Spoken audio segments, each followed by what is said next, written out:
ইসরায়েলের পতন অনিবার্য বলছে হেফাজতে ইসলাম।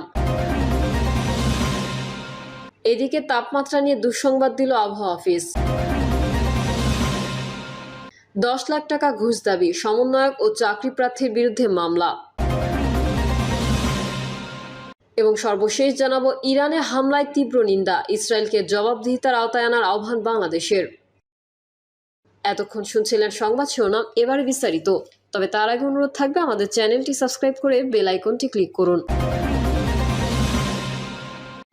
তাপমাত্রা নিয়ে দুঃসংবাদ দিল আবহাওয়া অফিস। তাপমাত্রা নিয়ে দুঃসংবাদ দিয়েছে আবহাওয়া অধিদপ্তর। আগামী মঙ্গলবার পর্যন্ত দেশে বৃষ্টিপাতের ব্যাপ্তি ও পরিমাণ কম থাকবে। এতে সারা দেশের তাপমাত্রা কিছুটা বাড়তে পারে। শনিবার এই পূর্বাভাস দিয়েছেন আবহাওয়াবিদরা। তারা বলেছেন, দেশে যে দক্ষিণ পশ্চিম মৌসুমী বায়ুর প্রভাবে বৃষ্টি হয় তা কিছুদিন ধরে সক্রিয় ছিল। এতে দেশের বিভিন্ন অঞ্চলে নিয়মিত আষাঢ়ের বৃষ্টিও হয়েছে।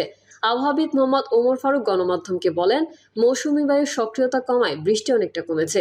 আগামী অন্তত 24শে জুন পর্যন্ত বৃষ্টি কম থাকতে পারে। তবে আগামীকাল রোববার থেকে 2-3 দিন দেশের উত্তরাঞ্চলে বৃষ্টি বেশি থাকতে পারে, কমতে পারে দক্ষিণাঞ্চলে। 25শে জুন থেকে আবার সারা দেশে বৃষ্টি বাড়তে পারে।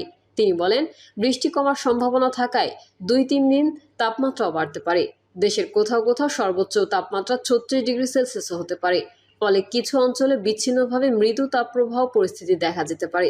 দেশজুড়ে ছড়িয়ে থাকা আবহাওয়া অধিদপ্তরের 51টি পর্যবেক্ষণাগারের মধ্যে 39টিতে শনিবার বৃষ্টির রেকর্ড পাওয়া গেছে। ইরানের হামলায় তীব্র নিন্দা, ইসরায়েলকে জবাবদিহিতার আওতায় আনার আহ্বান বাংলাদেশের। ইসরায়েলকে জবাবদিহিতার আওতায় আনতে আন্তর্জাতিক সম্প্রদায়ের প্রতি আহ্বান জানিয়েছেন পররাষ্ট্র উপদেষ্টা মোহাম্মদ তৌহিদ হোসেন। পররাষ্ট্র উপদেষ্টা তার বক্তব্যে ইরানের বিরুদ্ধে ইসরায়েলের বেআইনি ও আগ্রাসী সামরিক হামলার তীব্র নিন্দা জানান। এই আগ্রাসনকে আন্তর্জাতিক আইন, জাতিসংঘ সনদ এবং ইরানের সার্বভৌমত্বের মারাত্মক লঙ্ঘন বলে উল্লেখ করেন তিনি। তৌহিদ হোসেন বলেন, ইসরায়েলের এই ধরনের বেপরোয়া কর্মকাণ্ড এই অঞ্চলকে অস্থিতিশীল করার এবং বৈশ্বিক শান্তি ও নিরাপত্তাকে বিঘ্নিত করার হুমকি সৃষ্টি করেছে। তিনি অবিলম্বে এই ধরনের উস্কানি বন্ধের আহ্বান জানান এবং কূটনীতি ও আন্তর্জাতিক আইনের প্রতি শ্রদ্ধার মাধ্যমে শান্তি নিশ্চিত করতে সম্মিলিতভাবে কাজ করার সময় ইসরায়েলকে জবাবদিহিতার আওতায় আনতে আন্তর্জাতিক সম্প্রদায়ের প্রতি আহ্বান জানান। পররাষ্ট্র উপদেষ্টা অবিলম্বে ফিলিস্তিনে চলমান ইসরায়েলি আগ্রাসনে বন্ধেরও আহ্বান জানান। তিনি বলেন, আন্তর্জাতিক ন্যায় বিচার ইসরায়েলের পতন অনিবার্য বলছে হেফাজতে ইসলাম। ইসরায়েল পৃথিবীর শান্তি ও মানবতা ধ্বংস করছে, তাদের পতন অনিবার্য বলে মন্তব্য করেছেন হেফাজতে ইসলাম বাংলাদেশের আমির আল্লামা মুহিবুল্লাহ বাবনগরী ও মহাসচিব আল্লামা সাজিদুর রহমান। মুসলিম বিশ্বকে আসন্ন মহাযুদ্ধের প্রস্তুতি নেওয়ার আহ্বানও জানিয়েছেন তারা। বিবৃতিতে তারা বলেন, চলমান ইরান ইসরায়েল যুদ্ধে আমরা গণহত্যাকারী দখলদার জায়নিস্ট ইসরায়েলের ধ্বংস কামনা করি। মধ্যপ্রাচ্য নিয়ন্ত্রণে রাখতে মার্কিন শাসক গোষ্ঠী সবসময় ইসরায়েলের সব আগ্রাসন ও যুদ্ধাপরাধ সমর্থন দিয়ে গেছে। শুধু তাই নয়, বিলিয়ন বিলিয়ন ডলারের সামরিক সরঞ্জাম ও গোয়েন্দা সহায়তাও দিয়ে যাচ্ছে ইসরায়েলকে। জার্মানি সহ ইউরোপের কয়েকটি প্রভাবশালী দেশও এতে জড়িত। ইসরায়েল একা নয়। হেফাজতে ইসলামের নেতারা বলেন, ইসরায়েলের ভাগ্য মিশে আছে সাম্রাজ্যবাদী আমেরিকা ও ইউরোপের মোড়ল দেশগুলোর পতনের সঙ্গে। ফলে পৃথিবী ক্রমে একটি মহাযুদ্ধের দিকে এগিয়ে যাচ্ছে বলে আমরা মনে করি। সাম্রাজ্যবাদের দাসত্ব, ভোগবাদিতা ও উদাসীনতা পরিহার করে মুসলিম বিশ্বকে ঐক্যবদ্ধভাবে আসন্ন সেই মহাযুদ্ধের প্রস্তুতি নিতে হবে। আধুনিক যুদ্ধ কৌশল ও ইরানের হামলায় তীব্র নিন্দা, ইসরায়েলকে জবাবদিহিতার আওতায় আনার আহ্বান বাংলাদেশের। ইসরায়েলকে জবাবদিহিতার আওতায় আনতে আন্তর্জাতিক সম্প্রদায়ের প্রতি আহ্বান জানিয়েছেন পররাষ্ট্র উপদেষ্টা মোহাম্মদ তৌহিদ হোসেন। পররাষ্ট্র উপদেষ্টা তার বক্তব্যে ইরানের বিরুদ্ধে ইসরায়েলের বেআইনি ও আগ্রাসী সামরিক হামলার তীব্র নিন্দা জানান।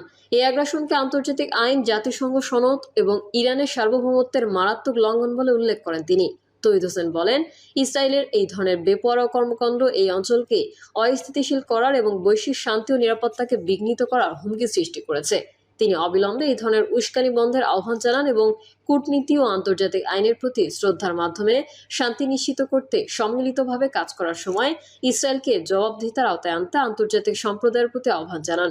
পররাষ্ট্র উপদেষ্টা অবিলম্বে ফিলিস্তিনে চলমান ইসরায়েলি আগ্রাসনে বন্ধেরও আহ্বান জানান। তিনি বলেন, আন্তর্জাতিক ন্যায় বিচার আদালত ও আইসিসির মাধ্যমে ন্যায় বিচার ও জবাবদিহিতার দাবিতে ওআইসিকে অবশ্যই ঐক্যবদ্ধ ও সোচ্চার থাকতে হবে। আমাদের সংহতিকে অবশ্যই কৌশলগত এবং টেকসই পদক্ষেপে রূপান্তরিত করতে হবে। পররাষ্ট্র উপদেষ্টা তার বক্তব্যে রোহিঙ্গা সমস্যা তুলে ধরেন। আইসিজিতে ওআইসির আইনি উদ্যোগ এবং ওআইসি 10-ইয়ার প্রোগ্রাম অব অ্যাকশনের রোহিঙ্গা ইস্যুকে অন্যতম গুরুত্বপূর্ণ কৌশলগত লক্ষ্য হিসেবে অন্তর্ভুক্তির জন্য ওআইসির প্রতি গভীর কৃতজ্ঞতা জানান তিনি। রোহিঙ্গাদের প্রত্যাবাসনের জন্য মিয়ানমারের উপর কূটনৈতিক চাপ বাড়ানোর পাশাপাশি আইসিজিতে চলমান আইনি কার্যক্রমে অর্থায়নে সহায়তা করার আহ্বান জানান তৌহিদ হোসেন। মুসলিম বিশ্বের অভ্যন্তরীণ দ্বন্দ্ব ও ইসলাম ভিত্তি মোকাবিলায় আরও বিস্তৃত কার্যকর ভূমিকা রাখার জন্য ওআইসিকে আহ্বান জানান পররাষ্ট্র উপদেষ্টা। তিনি বলেন, বৈশ্বিক ও আঞ্চলিক চ্যালেঞ্জ মোকাবেলায় আমাদের উচিত ওআইসিসির প্রাতিষ্ঠানিক সক্ষমতা, জবাবদিহিতা এবং বাস্তবায়ন প্রক্রিয়াকে আরও শক্তিশালী করা। সম্মেলনের সাইডলাইনে পররাষ্ট্র উপদেষ্টা মালয়েশিয়ার পররাষ্ট্রমন্ত্রী দাতো সেরি উটামা, হাজী মোহাম্মদ বিন হাজী হাসান, ইরাকের পররাষ্ট্রমন্ত্রী ফুয়াদ হোসেন, উজবেকিস্তানের পররাষ্ট্রমন্ত্রী সাইদবক বখতিয়ার ওদিলোভিচ এবং পাকিস্তানের উপপ্রধানমন্ত্রী ও পররাষ্ট্রমন্ত্রী ইসহাক দারের সঙ্গে পৃথক বৈঠক করেন। ওআইসির পররাষ্ট্রমন্ত্রীদের দুদিনব্যাপী সম্মেলন শনিবার শুরু হয়েছে। সকালে এই সম্মেলনের উদ্বোধন অনুষ্ঠানে বক্তব্য দেন তুরস্কের রাষ্ট্রপতি রিসেপ তাইয়েপ এরদোয়ান। বিকেলে ইরানের ওপর ইসরায়েলি আগ্রাসন ইস্যুতে বিশেষ অধিবেশন অনুষ্ঠিত হয়। 10 লাখ টাকা ঘুষ দাবি, সমন্বয়ক ও চাকরি প্রার্থীর বিরুদ্ধে মামলা। ফেনীর সিভিল সার্জন অফিসে চাকরির জন্য 10 লাখ টাকা ঘুষ দাবির একটি অডিও ফাঁস হওয়ায় সমন্বয়ক নাহিদ ও চাকরি প্রার্থীর বিরুদ্ধে মামলা করেছে স্বাস্থ্য বিভাগ। পরশুরাম মডেল থানার ভারপ্রাপ্ত কর্মকর্তা মোহাম্মদ নুরুল হাকিম মামলার সত্যতা নিশ্চিত করেছেন। যদিও অভিযুক্ত নাহিদ ফেসবুকে স্ট্যাটাস দিয়ে দাবি করেছেন অডিওটি তার নয়, এটি এআই দিয়ে তৈরি। মামলার এজাহার সূত্রে জানা যায়, ডক্টর মোহাম্মদ ইফতেখার হাসান ভূঁইয়া হাসপাতালে অবস্থানকালে সামাজিক যোগাযোগ মাধ্যমে একটি অডিও পেয়েছেন। এতে বৈষম্য বিরোধী ছাত্র আন্দোলনের উপজেলা সমন্বয়ক নাহিদ রাব্বি ফেনীর সিভিল সার্জন কার্যালয়ে অফিস সহকারী কাম কম্পিউটার মুদ্রাক্ষরিত পদে অর্থের বিনিময়ে এক চাকরি প্রার্থীকে নিয়োগ পাইয়ে দেওয়ার কথা বলে 10 লাখ টাকা ঘুষ দাবি করেন। 2 মিনিট 38 সেকেন্ডের কথোপকথনে সিভিল সার্জন কার্যালয়ে নিয়োগ পরীক্ষা বিতর্কিত প্রশ্নবিদ্ধ করা হয়েছে। এজন্য নাহিদ রাব্বিকে প্রধান আসামি করে দুজনের বিরুদ্ধে তারা এই মামলাটি করেছেন। এ বিষয়ে জানতে অভিযুক্ত নাহিদের সঙ্গে একাধিকবার যোগাযোগের চেষ্টা করা হলেও তার ব্যবহৃত মুঠোফোনে সংযোগ পাওয়া যায়নি। তবে নিজের ব্যক্তিগত ফেসবুক অ্যাকাউন্টে নাহিদ দাবি করেন, ফাঁস হওয়া অডিওটি এআই দিয়ে তৈরি, এমন ঘটনার সঙ্গে তিনি সম্পৃক্ত নন। তবে অডিওটির কথোপকথনের সত্যতা চাকরি প্রত্যাশী যুবক আব্দুল কাদের নিশ্চিত করেছেন। তিনি বলেন, সমন্বয়ক পরিচয়দানকারী নাহিদ আগে নিষিদ্ধ সংগঠন ছাত্রলীগের রাজনীতির সঙ্গে জড়িত ছিলেন। সরকার পরিবর্তনের আগে তিনি আন্দোলন সংগ্রামে না থেকেও বিভিন্ন সময় নিজেকে সমন্বয়ক দাবি করে এলাকায় চাঁদাবাজি করে আসছিলেন। মূলত তার মুখোশ উন্মোচন করতে এমন কৌশল তিনি বেছে নিয়েছেন। এ বিষয়ে বৈষম্য বিরোধী ছাত্র আন্দোলনের ফেনী জেলার সাবেক সমন্বয়ক ও বর্তমান ছাত্র প্রতিনিধি মুহাইমিন তাজিম বলেন, ফেনী জেলাসহ 6 উপজেলায় বৈষম্য বিরোধী ছাত্র আন্দোলনের কোনো কমিটি নেই, কোথাও কোনো সমন্বয়ক নেই। তবে জেলাসহ প্রতিটি উপজেলায় ছাত্র প্রতিনিধি আছে একাধিক জন। পরশুরামের নাহিদ রাব্বি একজন ছাত্র প্রতিনিধি। রাব্বি একজন ভালো মানের সংগঠক, তিনি এমন কাজ করতে পারেন না তা বিশ্বাস হচ্ছে না। ফেনী জেলার সিভিল সার্জন মোহাম্মদ রুবায়েদ্দিন করিম বলেন, স্বাস্থ্য বিভাগের নিয়োগ পরীক্ষায় কোনো অনিয়ম হওয়ার সুযোগ নেই। যারা লেনদেন করতে চাইছেন তারা বোকার স্বর্গে বসবাস করছেন। সম্পূর্ণ স্বচ্ছ প্রক্রিয়ায় ও মেধার ভিত্তিতেই নিয়োগ প্রক্রিয়া সম্পন্ন হয়। ঘুষ লেনদেনের অডিও ফাঁস হওয়ার বিষয়ে জানতে চাইলে তিনি বলেন, ওই ঘটনায় ইতোমধ্যে থানায় মামলা দায়ের করা হয়েছে। বিষয়টি গোয়েন্দা সংস্থাকে জানানো হয়েছে, তারা এই বিষয়ে কাজ করছেন। প্রিয় দর্শক, এই ছিল এখনকার সর্বশেষ সংবাদ। আপডেট ও সংবাদ পেতে চ্যানেলটি সাবস্ক্রাইব করে বেল আইকনটি ক্লিক করুন। কমেন্টে আপনার মতামত জানিয়ে আমাদের সাথেই থাকুন। ধন্যবাদ সবাইকে। আল্লাহ হাফেজ।